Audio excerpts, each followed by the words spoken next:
This is Natural Sciences Unit 5, Matter and Materials. There are two types of materials. We have natural materials and then we have man-made materials. The differences are very easy.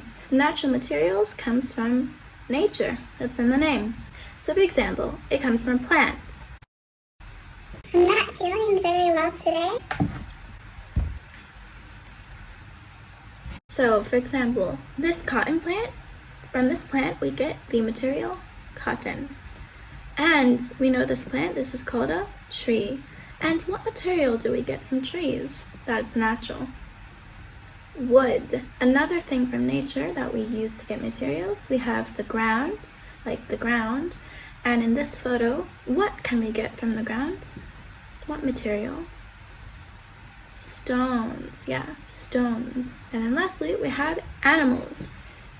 What type of material do we get from the sheep? Wool, their coat, their fur coat. And then on the other side, we have man-made materials.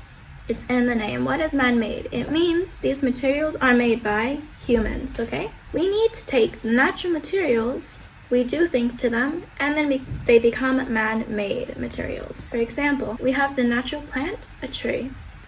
From the tree, we get a natural material, wood.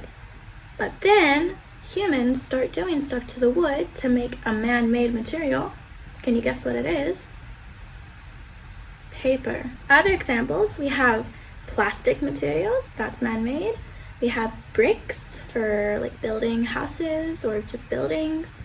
And we have glass. Materials have so many properties to them. We have hard versus soft materials. For example, a hard material is a rock or a stone. A soft material is a sponge. We have transparent versus opaque materials. Transparent meaning you could see through it, it's clear. For example, water is transparent, it's a transparent material. But wood is opaque because you can't see through it. We have rigid versus flexible. Rigid meaning it's very hard to change the shape. So pencils, for example, is a rigid material. A flexible material, rubber bands, because you could stretch them. Some metals, for example, not all metals, but some metals have magnetic properties. This means that they attract different metals to stick together. Now we're going to look at how different properties react with water. So, floating. It's when, if you have water, floating is when you don't sink. So, paper can float, like if you make a paper boat. Cotton can float, so like your t-shirt, you put it in the sink, fill it with water, the shirt floats to the surface. Wood can float, and plastic can float. So paper, cotton, wood, and plastic, they all float. Now we have sinking properties. What types of materials don't float? They sink. Well, metal. If you take a coin and a glass of water and you put the coin in the water, it does not float, it falls to the bottom. Glass, for example, this glass bottle, glass will also sink to the bottom. Metal and glass sink. And lastly, we have waterproof materials. Waterproof just means that water cannot pass through. So for example, plastic and rubber, for example, your toy rubber duck. So plastic, rubber, and glass, by the way. Glass is water resistant. We use so many materials made of different properties because they have different functions that help us. So when you look at this American house, what do you think the door is made of? We have wood, okay? A door is usually made of wood. Some people paint over it to change the color. And we also see glass, so you could see through it and see who's outside. What are the windows made of, do you think? In general, glass. Windows are glass because they're waterproof, so when it's raining outside, it won't get into the house. And it's safe because you could see who's outside. And what are the roofs made of? In this case, in this photo, the roof is made of stone. It's important to have a very sturdy material for your roof because, of course, with very dangerous weather, you don't want your roof to get destroyed. What about the driveway, the ground, the driveway where cars drive through? What is that made of? This is made of stone. And what are the walls made of? The blue paint, what is that, do you think? Bricks. This house is made of bricks and people painted over it, of course. Bricks, another sturdy material that it's very hard to have it damaged by the weather. Now we move on to mass versus volume. Every single object has a mass and a volume. So let's see if you can tell the difference based on these questions. Which one has more mass, the duck or the rock, do you think? The rock has more mass. The mass is the amount of matter inside an object. You could think about it like the weight, how heavy something is, the weight. So the rock has more mass than the duck because it's heavier, as you could see. Which one has more volume, the duck or the rock? The duck. The volume is the amount of space that the matter occupies. So you can think of it like the size. So the duck is bigger than the rock, so it has a greater volume. But the rock is heavier, which means it has more mass. Let's practice some more. Which one has more volume, the box or the dumbbell?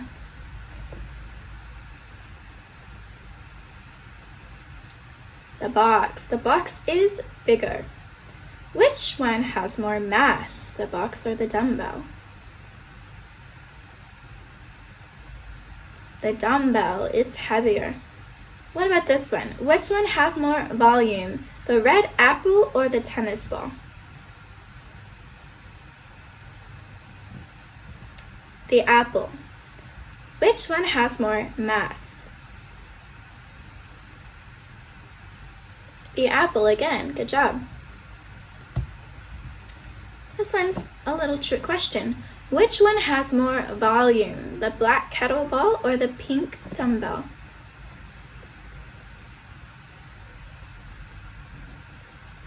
The kettlebell, because it's bigger. Now, which one has more mass, the black kettlebell or the pink dumbbell?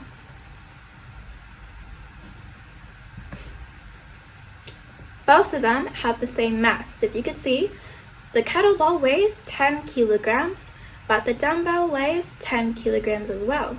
So they're even, they have the same mass. What about this one? Which one has more mass, the blue and yellow volleyball or the red and blue volleyball?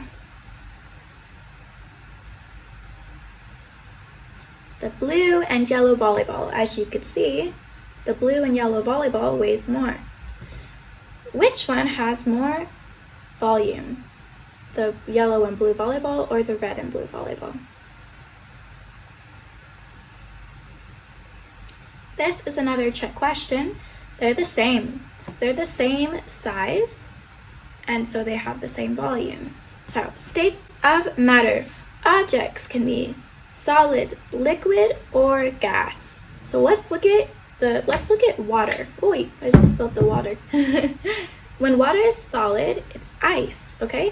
This is solid. Liquid, of course, like that, water in a liquid state. And then you can have water in a gas state, like that. When you're cooking really hot food or you're boiling water in the kitchen, the water starts coming up in steam. So materials can also change their state.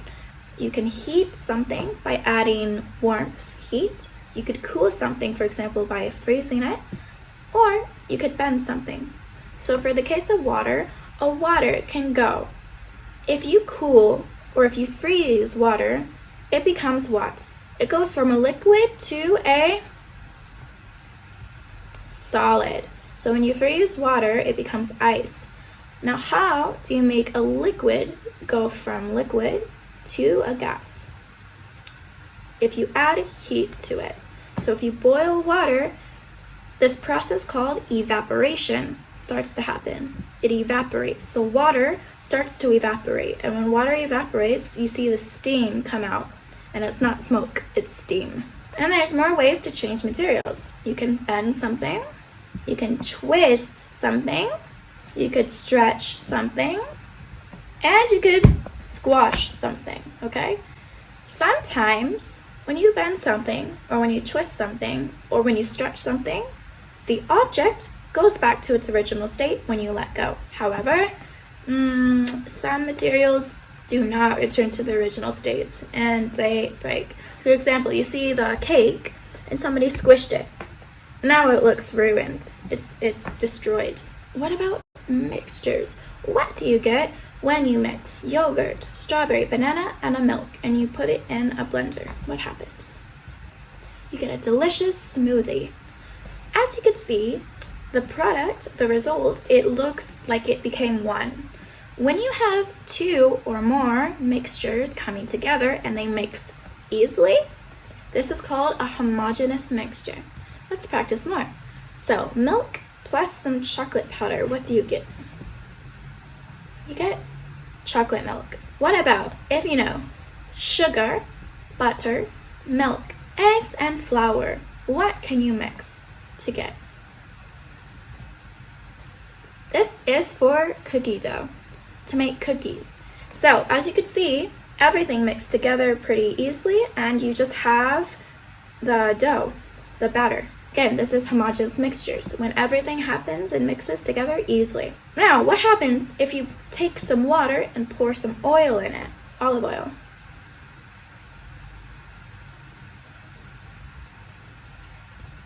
That's what happens. The water and oil, they don't mix. You could see the yellow oil, it's very distinct from the water. When you have two or more mixtures that don't mix together easily, this is called a heterogeneous mixture. Let's try it again. Tomatoes, onions, lettuce, and olives. What could you make with that? A salad. So it's not mixed together. You see each individual part. What about meat, cheese, lettuce, tomatoes, and bread? A bun. You got a hamburger. So that was a lot of information. My throat hurts so much. I am sick. So I hope you enjoyed the video. Study hard and get good grades. I will see you in class and in the next video. Bye!